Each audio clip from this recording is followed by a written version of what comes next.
That may be the greatest catch I've ever seen in my life. Okay, my dudes, I have been waiting to get y'all this video because I know these are the ones that we get some hate for, because I'm going to be going through and I'm going to be talking about some players that you should not have in your starting lineup for week one. Now, I know a lot of these players you drafted, and I mean, some of these guys I actually like for the entire season, but just for this 1 week in particular, either the matchup, the injury, the situation, something I don't like about it. We'll dive into why with the exact details. But before we do, guys, I have to give the massive announcement that Underdog Fantasy, this is one of your last chances to take advantage of the special deal that we currently have with them. Y'all know on Underdog Fantasy, I live stream over there all the time, by far and away my favorite place to do multiple different fantasy football contests. And they're going to be doing stuff during the season as well. And I cannot wait to show you what it is on the live stream. So if you want to come out, interact with us on the live stream, get in a draft or two, keep in mind, we're going to be doing that during the season. Make sure you go use promo code FLOCK on Underdog Fantasy. And right now, when you make a $10 deposit, you get $25 added to your account. But that's only going to be around for about 2 more weeks. So you need to take advantage of that right now. When you do, you get our 2021 rankings, our draft guide, our Dynasty Rookie Draft Guide, hundreds of pages of information, literally like an $80, $90 value. Please, guys, take advantage of that, and it helps support this channel more than anything on the planet. So please support the channel. Deposit $10 on Underdog Fantasy. You can find the link in the description of the video, and you get a ton of things with it. And yeah, outside of that, actually one more announcement. At the end of every premiere with these videos, y'all know whenever I upload the video, we do a live chat premiere. Come out to those. I answer questions during the premiere, and also every comment that gets left by the time the premiere is done will be answered by me. So come to the premiere, leave your comments down in the comment section with start sit questions, trade questions, draft questions, whatever the hell it is. Let's dive into it with our first running back in Josh Jacobs. Now, I know y'all have heard me talking about why Josh Jacobs, when you could get him in the 5th round, has been a fantastic pick for the past month. Almost every video I've come out and I've said, you know what, Josh Jacobs, we're seeing him fall to the 5th round of fantasy drafts. While I hated him in the 1st round last year, this is a great discount that we can go out there and get on Jacobs.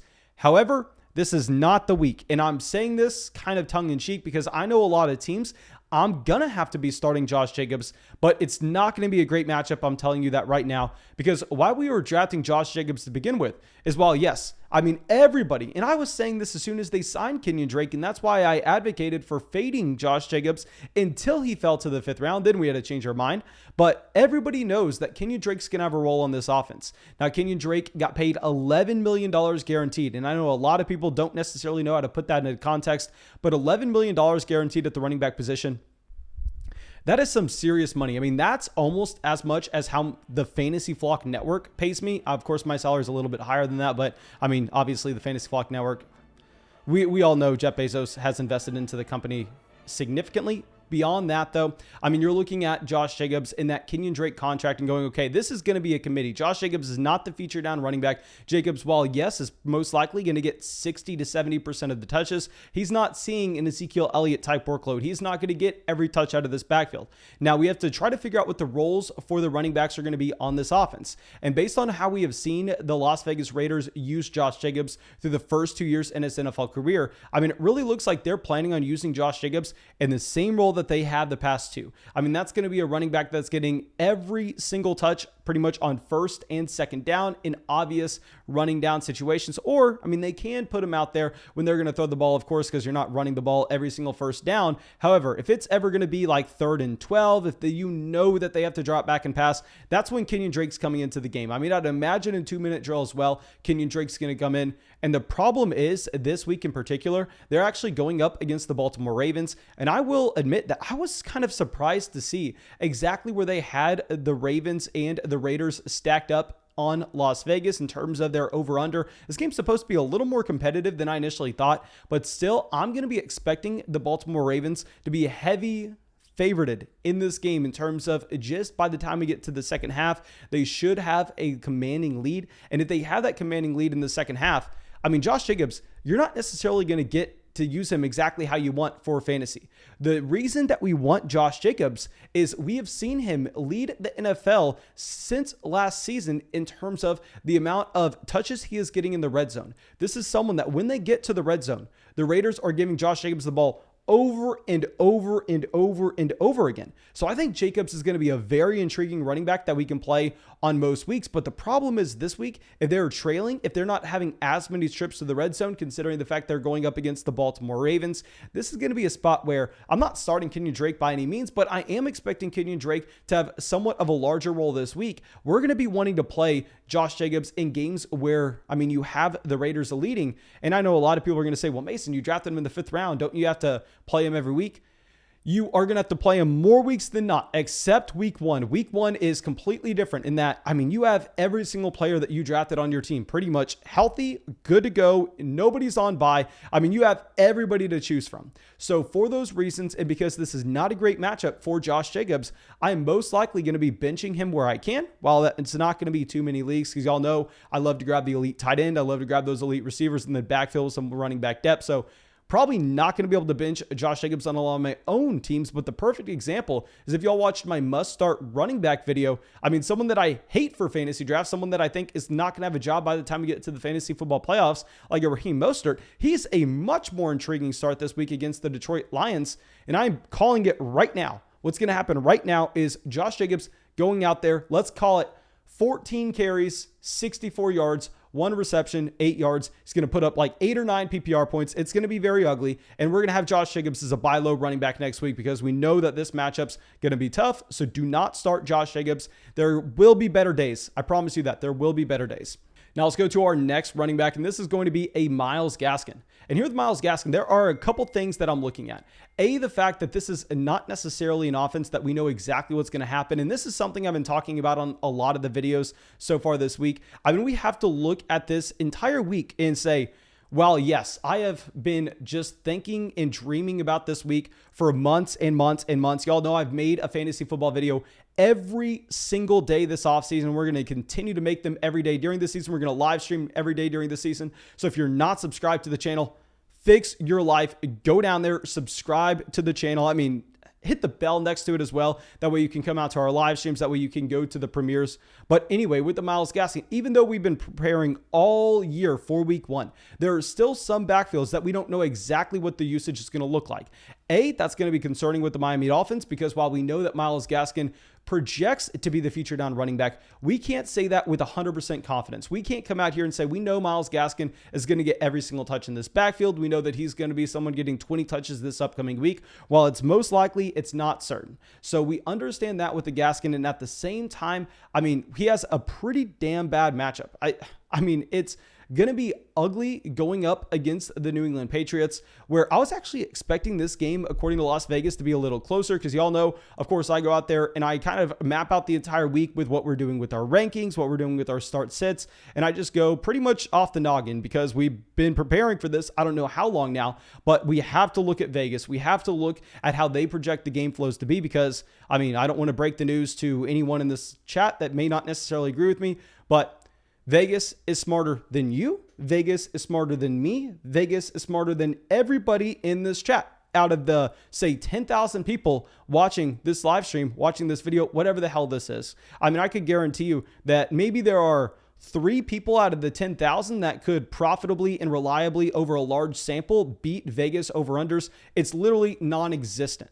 So understanding that, we have to take into account what Vegas is giving us with the implied team total, yada, yada, yada. And it looks like this game by the Miami Dolphins against New England shouldn't be as competitive as I initially thought. And if we have the other question marks centering around just the overall usage that we may get from a Myles Gaskin, and he's going up against a tough matchup, I think this is probably a play that we go, okay, well, yeah, you drafted him in like the 5th round, and yeah, you're probably going to start him most weeks than not. But this is probably the one week that I would look for a different option, and it's going to be easy to do so. I don't feel bad in saying this because we don't have a single player on bye. There are very few running backs that are just currently dealing with nagging injuries. We'll get to one at the end of the video. But outside of that, I think that you're going to have so many different players to choose from. Myles Gaskin, not going to be someone that I'm that excited to put into our lineup. And I'll honestly say that if I redid our running back rankings for this week, you'd probably see me moving Myles Gaskin down from where I previously had him. Now let's go to another running back. We already talked about Josh Jacobs, someone that I love drafting this year. Let's talk about someone that I was drafting over and over and over again in the double-digit rounds, Zack Moss. Okay, so here with the Zack Moss, I mean, y'all have heard me say this time and time again. Well, yes, he is a running back that I hated last year. Well, yes, I mean, Josh Allen is the quarterback that's not going to be checking the ball down to the running backs out of their backfield. He's also going to be vulturing a lot of touchdowns at the goal line. All of that is concerning. I have still been a part of the team that has wanted to go out there and draft Zack Moss in fantasy in 2021 when we're getting him in the double-digit rounds, when we're getting him after running backs like a Leonard Fournette. And I'm sitting here going, well, at the end of the day, there are so many red flags. I've never thought Zack Moss was that talented of a running back, but he is playing as the lead running back on a top 3 offense in the NFL. So at that price point, we are 100% willing to go out there and invest into Zack Moss. However, with the running back in this build, it's not going to be a player that, even though I was higher on compared to consensus, that we are going to be starting at the beginning of the season. The big thing with Zack Moss is we actually drafted him understanding that he's a key part of our running back depth and that we can actually go out there and possibly play him during the bye weeks. We can go out there and play him if Devin Singletary gets hurt and all of a sudden he becomes a running back seeing 90% of the snaps in Buffalo, because we know how valuable that role would be. And also maybe we can play him if it's going to be a fantastic matchup. But he's going up against the Pittsburgh Steelers this week. That's going to be a very tough matchup. I expect this is most likely going to be one of the lowest scoring games by the Buffalo Bills throughout the entire season. So going back to what we were saying, week 1, you're going to have a lot of better options. I mean, this is a tough matchup. And at the same time, I mean, Zack Moss not necessarily primed to just have that many touches in the red zone this exact week. So although I was drafting Zack Moss quite heavily in the double-digit rounds, it's going to be a spot where we're probably looking to avoid. So now the third running back in a row that we are going to include on this list that I was drafting heavily in fantasy this year is going to be a Javonte Williams. And with Javonte Williams, I am honestly kind of surprised that I even have to include him on this list. Well, yes, I've been advocating for you to go draft Javonte Williams all offseason now. I still think that he is a significantly better running back in fantasy for 2021 than what you have with the Melvin Gordon. While, yes, it's a good matchup going up against the New York Giants, there's so many problems with putting Javonte Williams into your starting lineup. While, yes, this is someone that will be the starting running back for the fantasy football playoffs, this is not the fantasy football playoffs. This is week 1, and everybody has been coming down to the comment section whenever I say something positive about Javonte Williams, and they go, oh, Mason, I'm unsure if you've heard. Melvin Gordon's the starting running back in Denver. You are stupid. Javonte Williams is not someone you should draft.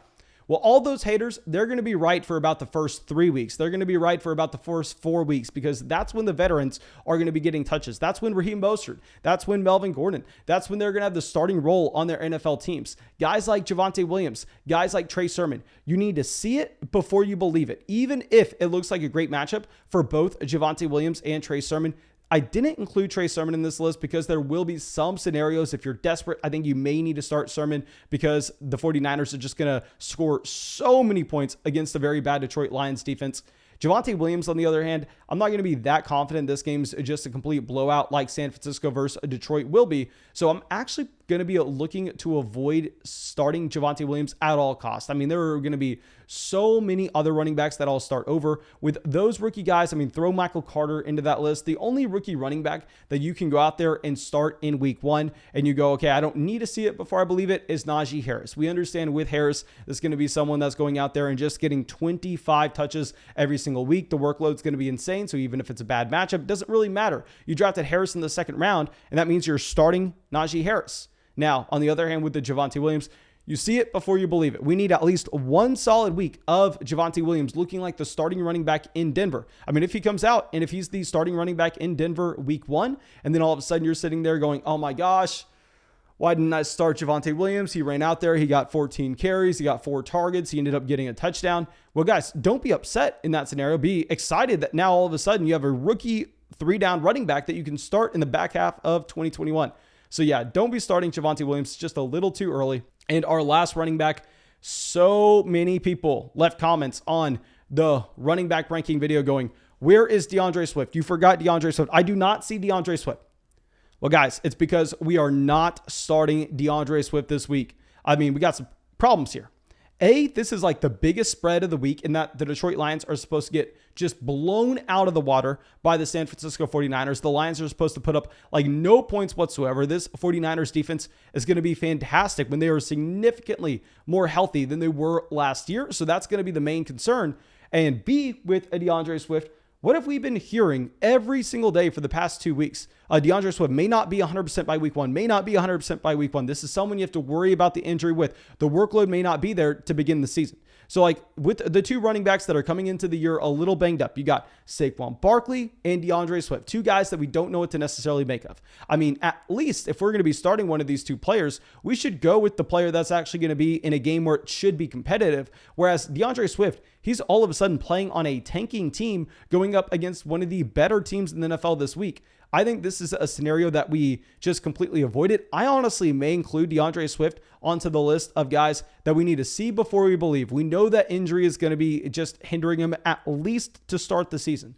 So while it's a bad matchup, no reason to start him while he's dealing with the injury. This is going to create us to be very hesitant, at least at the beginning part of the season, to get him into the starting lineup. So maybe DAndre Swift's a must-start guy every single week after week 1. Maybe DAndre Swift goes out there, he shows us that he's healthy, and I go, okay, well, DAndre Swift finished as the mid running back 2 this week in a very tough matchup.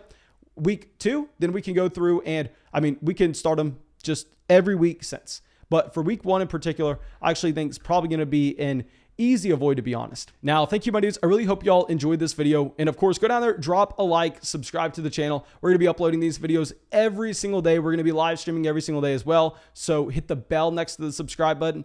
And most importantly, listen closely. If you have not used promo code FLOCK on Underdog Fantasy, take advantage of that ASAP. Get your $25 bonus added on. Come get in some fantasy contests with us. We're going to be having a ton of fun on the live stream. Get our rankings, get our draft guide, support the channel. It helps us out a ton.